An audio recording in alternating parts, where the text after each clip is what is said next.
Welcome to Sense of Style. I'm Stuart. 8 fragrances that I loved immediately. Why would that matter, whether I like something immediately or whether I grew to like it? Well, if you have a collection like me, and a lot of people watching will have, 5, 10, maybe more fragrances, a little bit of a collection, it does matter. Most cases, I think when I get a fragrance out of the box, I like it. And then, usually I will grow to love it or like it more. Like, for instance, this guy. This is Dior Homme Intense. It's a really popular fragrance in the fragrance community. And when I got it, it was just like, this is kind of weird. And I know everyone likes it. I have grown to like this. That doesn't always happen. And at the beginning of this year, I decided that, I had way too many fragrances that I didn't enjoy. I had not grown to love them sitting around. And boy, oh boy, you have no idea, especially if you have a big collection, the waste of money and space that you've got just sitting around in your house. I'm telling you, man, the best thing about fragrances you love right out of the box is A, you love them, and B, they make your life a hell of a lot easier.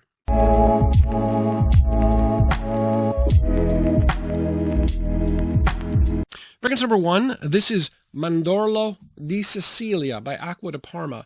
And Mandorlo means almond. So Sicilian almond. This is a sweet almond fragrance. It has some vanilla. It also has a little bit of peach. It has got some star anise, a little bit of orange, and it's really, really nice and really sweet. And the reason I knew I liked this one right out of the box, I did a test video with Chad. It hasn't been released yet. 11 Acqua de Parmas. This was like the second fragrance that I tried. And this walked all the way through it. I like this so much better than all the other ones. And then, bless Chad, he didn't really like this one that much. There's about 30 milliliters left. He gave it to me. I thought that was super nice. One other thing about this one. This smells like root beer. I know it's got all those other notes, but the end result is definitely smells like root beer. And I love root beer.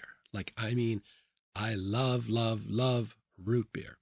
And it's funny because I lived in Australia and I've also lived in Britain. And I've learned that people from Australia and Britain, there's 2 things they don't like about Americans. One of them is often peanut butter. They don't get it. Now, I like peanut butter.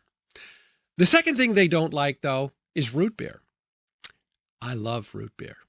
And all I have to say about this one and root beer is God bless America. Number 2, this is Dior Homme 2020. This was released as sort of a replacement to the original Dior Homme. We were not notified, the public didn't know that it wasn't going to have any iris. So an awful lot of people, when they tried it, there was a huge backlash. It had no iris. Even some of the top people in Fragcom, really, really knowledgeable people, crapped all over this. Now, when I first tried it, I was aware. By that time, it was well aware that this didn't have any iris in it. However, I loved this so much right out of the box that I don't care if I had or hadn't known whether there was iris in it. There is no way that I would never have liked this fragrance. I loved this fragrance from day one. I knew it was special. It is incredible in a lot of ways. It's both like super high end and yet really versatile. You can wear it almost anywhere. It's masculine. It's not super sweet, but it's still really elegant and really high end. It smells niche to me. Really, really high quality. It's very woody. I'm not a huge fan of a lot of woods in fragrances. This has a ton of woody notes. Cedar, vetiver, isoe, super, and cashmerean. It has really good performance. It's just an absolutely magnificent fragrance. I could never have seen myself not loving this thing right out of the box. Fragrance number 3, Love the Nuit Intense Man. When I first got into Fragcom, it's like 4.5, 5 years ago now, everyone talked about was Aventus. Aventus was the king. And so I really wanted to try, Aventus or a clone. And so I bought this. This is Mont Blanc Explorer, just a small bottle, just to try it and see what it was like. And I found that this really wasn't overwhelmingly positive experience. It didn't perform all that well. And I was like, it's okay. But why, I didn't get it. I didn't get all the Aventus hype. I had no idea. This showed up on sale. And I knew this was also an Aventus clone. And I figured, why not? I mean, I only have 30 milliliters here, so why not get this? I showed up, I grabbed it, and then I sprayed it on, and immediately I'm like, okay, I get it now. I get it. Because this thing is so much more powerful. It's so much fruitier.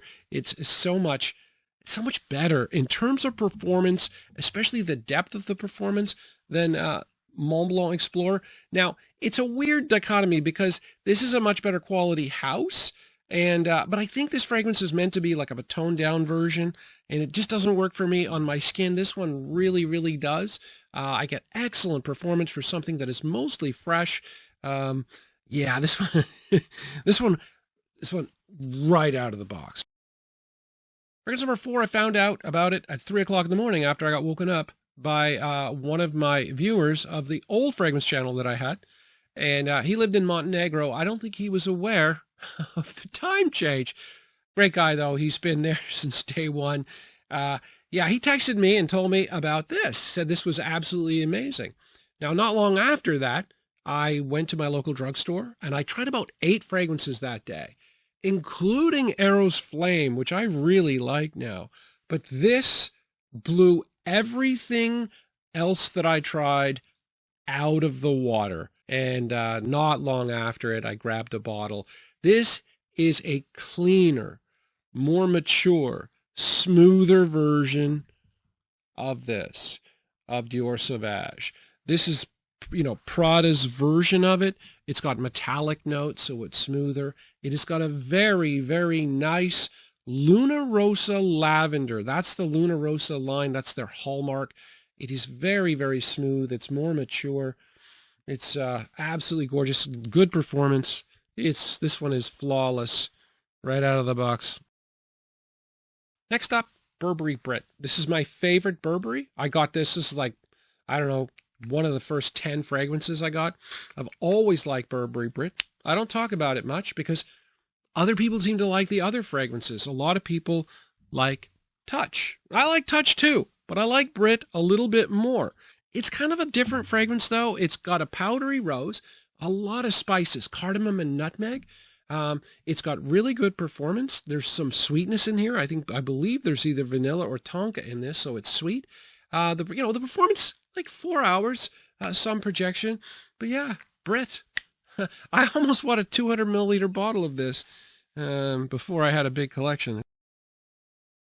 Next up, we have Jean Paul Gaultier's LeBeau, and this is a sweet coconut fragrance. It's tonka and coconut and some bergamot. It's kind of fresh, but I grew up in the tropics in the Bahamas and Jamaica until I was 7, and we had coconut everything. Coconut cake, coconut candies, stuff like that. So sweet coconut is, I just love it. I've always, always liked it. This is a sweet coconut fragrance. As soon as I smelled it, just absolutely fell in love with it.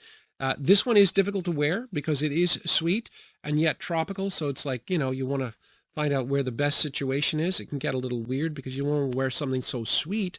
Right now, like in the summer, it's just a little bit too sweet, a little too cloying. But yeah, I mean, it still smells really nice. I still wear it a fair bit. And the problem I get is it doesn't perform that well for me. Now, I know it has varied. It performs well for some people. So I am not necessarily criticizing the performance here. But for me, it's not that great given the price. Next up, we have Stronger With You, the OG. Now, I'll admit, I like the Absolutely version more than this. But this I liked immediately, and I really like this line very much. It is a very sweet fragrance with chestnut. There's some aromatic notes. I always get with this fruity accord. It's not listed. There's no fruit listed, but I get a fruity kind of vibe from it. I really like it. One of the main things I like about this is for an eau de toilette, I get phenomenal performance. Like it really is a strong, strong fragrance. And I guess the name. So yeah, really, like as soon as I got this, I was wearing it more than I should have and wearing too much, I think, and annoying people. Finally, we have Derby Clubhouse Blanche, a very humble fragrance. Super cheap, not great performance, but damn it, it smells like Silver Mountain water. And that is my favorite fragrance, or was my favorite fragrance for the longest time. Now it's kind of a battle between Silver Mountain Water and Reflection Man. I just noticed that I can see the amount of fluid left in this. There's not much because I just love it. This was my first exposure to a fragrance that I adore. It is a clone. It's a 3-hour clone. I like this one, though, slightly better than my other clone, like at least in terms of the scent. 3 hours is not much. The bottle is kind of stupid looking. I don't really like the bottle, but god damn, the smell is good. Anyway, I do think it matters. I do think it matters if you love something out of the box. I think it makes it easier for everybody. Certainly easier for me. I'm not getting rid of any of these. Thanks for watching.